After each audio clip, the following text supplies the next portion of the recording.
Students, நம்ம next பார்க்க போற டாபிக் என்னன்னு பார்த்தீங்கன்னா parallel and distributed algorithm in association rules.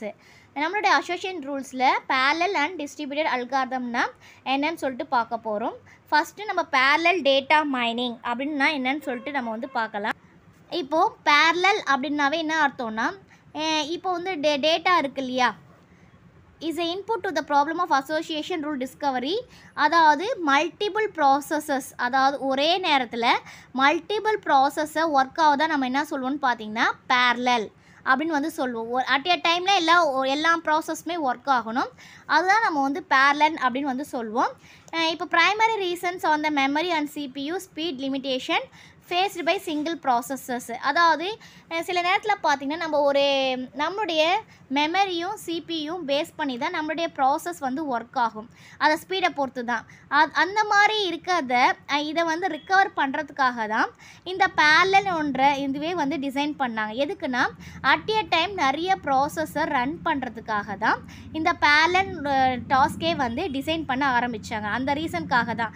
ஏன்னா மெமரியும் பத்தாது, சிபியும் பத்தாது, ஸ்பீடும் குறையும். ஆட்டிய நேரத்தில் ஒரே ஒரு ப்ராசஸ் தான் நம்ம யூஸ் பண்ணுற மாதிரி இருக்கும். அதை வந்து காம்பன்சேட் பண்ணுற மாதிரி தான் இந்த parallel இந்த parallel டாஸ்க்கை வந்து டிசைன் பண்ண ஆரம்பித்தாங்க. இன்னொரு ரீசனுக்காக எதுக்காக அப்படின்னு பார்த்தோன்னா comes from fact that many transaction databases are already available. அதாவது பார்த்தீங்கன்னா நிறைய டேட்டாபேஸ் டிரான்சாக்ஷன் வந்து parallel டேட்டாபேஸில் கொண்டு வந்து வச்சாங்க. இதனால் என்ன ஆகும்னு பார்த்தீங்கன்னா அந்த டேட்டாபேஸில் இருக்கிற டேட்டாவை at a time multiple users வந்து ஆக்சஸ் பண்ணலாம். அதுக்காகவும் தான் இந்த parallel வந்து அல்காரிதமை டிசைன் பண்ணாங்க. ஓகே, இது வந்து பார்த்தீங்கன்னா 2 மேஜர் இம்ப்ளிமெண்டேஷன்ஸ் இருக்குது. இதில் வந்து பார்த்திங்கன்னா task parallelisms and then data parallelism சொல்லிட்டு 2 டைப்ஸ் இருக்குது.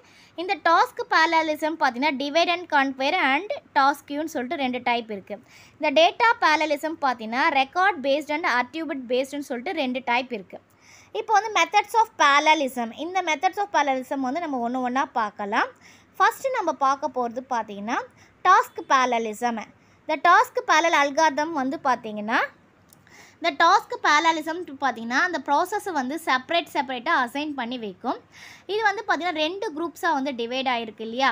ஒன்று வந்து பார்த்திங்கன்னா டிவைட் அண்ட் கான்க்வேர், நெக்ஸ்ட் வந்து டாஸ்க் கியூ. நம்ம டிவைட் அண்ட் கான்க்வேர்னால் தெரியும், ஏன்னா லார்ஜ் போர்ஷனை சப் டிவைட் பண்ணி அண்ட் தென் அதில் வந்து சர்ச் ஸ்பேஸ் இருக்கான்னு பார்க்குறதான்னு பார்த்திங்கன்னா டிவைட் அண்ட் கான்க்வேர்.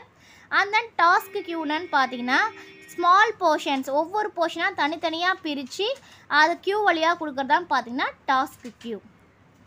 நெக்ஸ்ட்டு வந்து பார்த்திங்கன்னா டேட்டா parallelism. இந்த டேட்டா parallelism வந்து பார்த்திங்கன்னா டேட்டா செட், அதாவது எந்தெந்த டேட்டா செட்டை நம்ம வந்து அதில் கொடுக்கலாம், அந்த ப்ராசஸில் அவைலபிளாக இருக்குது, இது அவைலபிளாக இருந்தால் இந்த டேட்டா செட் போகலாம் அப்படின்னு சொல்கிறது தான் பார்த்திங்கன்னா டேட்டா parallelism.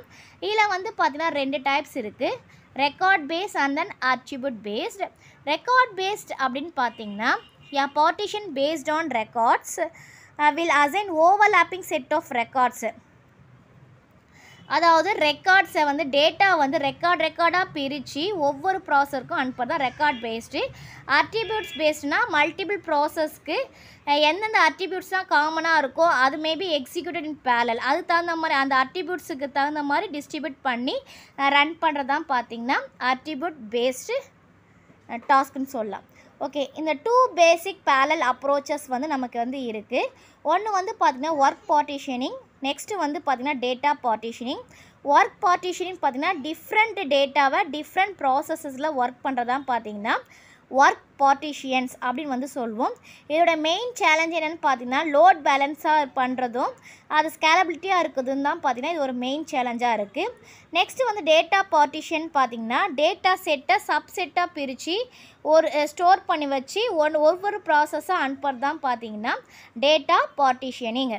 இப்போ நெக்ஸ்ட் அதில் நம்ம பார்க்க போகிறதுன்னு பார்த்திங்கன்னா distributed data mining. The significant factors which have led to the emergence of distributed data mining for centralized mining. Distributed mining அப்படின்னாலே பார்த்தீங்கன்னா is a centralized mining. ஒரு இடத்துல சென்ட்ரலைஸ்டாக இருந்து எல்லா இடத்துல டிஸ்ட்ரிபியூட் பண்ணுறது தான் பார்த்தீங்கன்னா டிஸ்ட்ரிபியூட் டேட்டா மைனிங் அப்படின்னு வந்து நம்ம வந்து சொல்லுவோம்.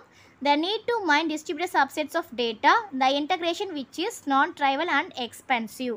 இப்போ இந்த distributed data mining நம்ம யூஸ் பண்ணுறதுனால இது வந்து பார்த்திங்கன்னா இது வந்து கொஞ்சம் எக்ஸ்பென்சிவாக தான் இருக்கும். இது மூலிமா பார்த்திங்கன்னா நம்ம டேட்டாவை ஈஸியாக எல்லா இடத்துக்குமே டிஸ்ட்ரிபியூட் பண்ணிடலாம். இது வந்து ஸ்கேலபிளாக இருக்கும். ஆனால் ஸ்கேலபிளாக இதோட பெர்ஃபார்மன்ஸ் குட்டாக இருக்குன்னு சொல்கிறது பார்த்திங்கன்னா ஒரு சேலஞ்சிங்காக தான் இருக்கும். இப்போ இந்த டிஸ்ட்ரிபியூட்டட் டேட்டா மைனிங் வந்து பார்த்திங்கன்னா is a field of data mining that offers a framework to mine distributed data paying careful attention. இந்த distributed data mining என்றதுன்னு பார்த்தீங்கன்னா is also a part of data மைனிங்கில் இருக்க ஒரு பார்ட் தான். ஆனால் இது வந்து நம்ம வந்து கேர்ஃபுல்லாக வந்து ஹேண்டில் பண்ணோம். ஏன்னா டேட்டா ரிசோர்ஸஸ் வந்து கரெக்டாக சேருதான்னு சொல்லிட்டு பார்க்கணும். இந்த டிடிஎம் 2 assumptions, அதாவது டேட்டா வந்து எப்படி டிஸ்ட்ரிபியூட் பண்ணுவாங்கன்னு பார்த்தீங்கன்னா ஹோமோஜீனியஸ் அண்ட் தென் ஹெட்ரோஜீனியஸ் சொல்லிட்டு 2 வகையாக தான் நம்ம வந்து டேட்டாவை டிஸ்ட்ரிபியூட் பண்ணுவோம். ஓகேங்களா? அல்காரிதம்ஸ், இதில் என்னென்ன அல்காரிதம்ஸ் வந்து ரெண்டுத்துக்குமே யூஸ் பண்ணுறாங்க அப்படின்னு பார்த்தீங்கன்னா கவுண்ட் டிஸ்ட்ரிபியூஷன்ற ஒரு அல்காரிதம் இருக்குது. இந்த கவுண்ட் டிஸ்ட்ரிபியூஷன் அல்காரிதம் வந்து பார்த்திங்கன்னா டேட்டா வந்து பேரலிசம் பண்ணி n ஒர்க் ஸ்டேஷன்னா இப்போ n ஒர்க் ஸ்டேஷன்னா 1/n of data base இருக்கும்.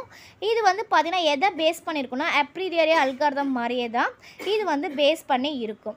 இந்த அல்காரிதம் பார்த்திங்கன்னா input and duplication of minimal communication straight off இல்லை இன்புட் அண்ட் அவுட்புட் வந்து கொடுக்கலாம்.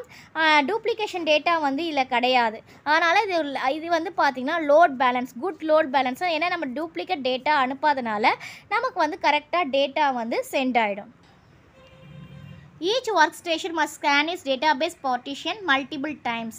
ஒவ்வொரு வாட்டி நம்ம என்ன பண்ணலாம், லோட் பேலன்ஸ் நல்லா இருக்கனால நம்ம என்ன பண்ணலாம் பார்த்தீங்கன்னா ஈச் ஒவ்வொரு டேட்டா பேஸும் கண்டிப்பாக ஒவ்வொரு டைமுக்கும் நம்ம என்ன பண்ணலாம் டேட்டா பேஸை ஸ்கேன் பண்ணி அப்புறமா தான் டேட்டாவை மெயின்டைன் பண்ண முடியும். And maintains full copy of the data structures. நம்ம ஃபுல் டேட்டா ஸ்ட்ரக்சரையும் மெயின்டைன் பண்ணாலும் நமக்கு வந்து ஸ்மால் அமௌண்ட் ஆஃப் கம்யூனிகேஷனே போகும். அதனால தான் பார்த்தீங்கன்னா இந்த மெத்தட் வந்து டிஸ்ட்ரிபியூஷன் ஆஃப் ஒர்க்குக்கு வந்து குட்டாக இருக்குன்னு சொல்கிறாங்க. நெக்ஸ்ட்டு அல்காரிதம் பார்த்திங்கன்னா டேட்டா டிஸ்ட்ரிபியூஷன் அப்படின்னு பார்த்தோன்னா thus each workstation examines a disjoint set of possibilities.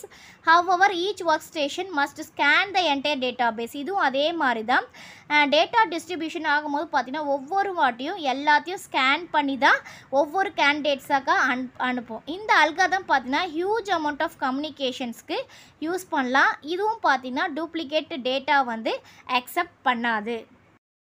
Next algorithm பார்த்தீங்கன்னா கேண்டிடேட் டிஸ்ட்ரிபியூஷன். இந்த அல்காரிதம் பார்த்தீங்கன்னா டேட்டா டிஸ்ட்ரிபியூஷன் மாதிரியே தான் இருக்கும்.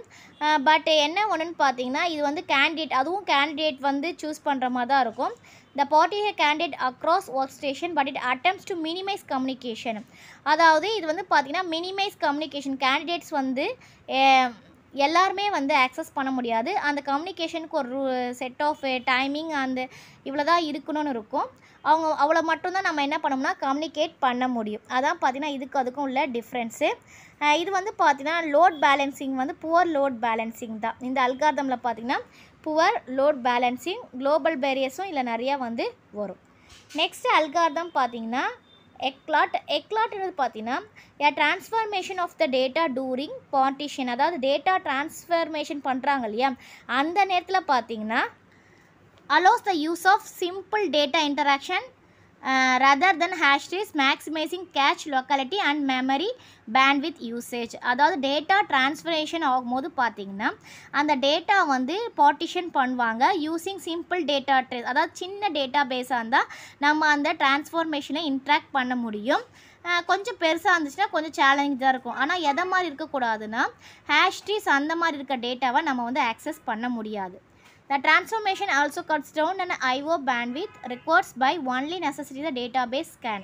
இந்த இடத்துல டிரான்ஸ்ஃபர்மேஷன் ஆகணும்னா கண்டிப்பாக டேட்டாபேஸ் வந்து ஸ்கேன் பண்ணி தான் ஆகணும். இதோடைய அப்ளிகேஷன்ஸ் என்னென்ன இருக்குதுன்னு சொல்லிட்டு பார்க்கலாம். இந்த parallel and distributed data mining உடைய application. The technology of parallel and distributed data mining can be real-time applications-ல எங்கெல்லாம் யூஸ் ஆகுதுன்னு பார்த்தீங்கன்னா கிரெடிட் கார்டு ஃப்ராட் டிடெக்ஷனில் யூஸ் பண்ணுறாங்க, இன்ட்ரூஷன் டிடெக்ஷனில், பிஸ்னஸ் அனலைசஸ் ப்ரெடிக்ஷனில் யூஸ் பண்ணுறாங்க, ஃபினான்சியலில், அஸ்ட்ராலஜிக்கல் ஈவெண்ட்ஸு, அனாமலி டிடெக்ஷன்ஸ் இந்த மாதிரி இடத்துலலாம் பார்த்திங்கன்னா parallel and distributed data mining-ஐ யூஸ் பண்ணுறாங்க. இப்போ இந்த டாபிக் உங்களுக்கு கிளியராக புரிஞ்சிருக்கும்னு நினைக்கிறேன். Thank you students. தேங்க்ஸ் ஃபார் வாட்சிங். நம்ம சேனலை சப்ஸ்கிரைப் பண்ணுங்கள், வீடியோவை ஷேர் பண்ணுங்கள்.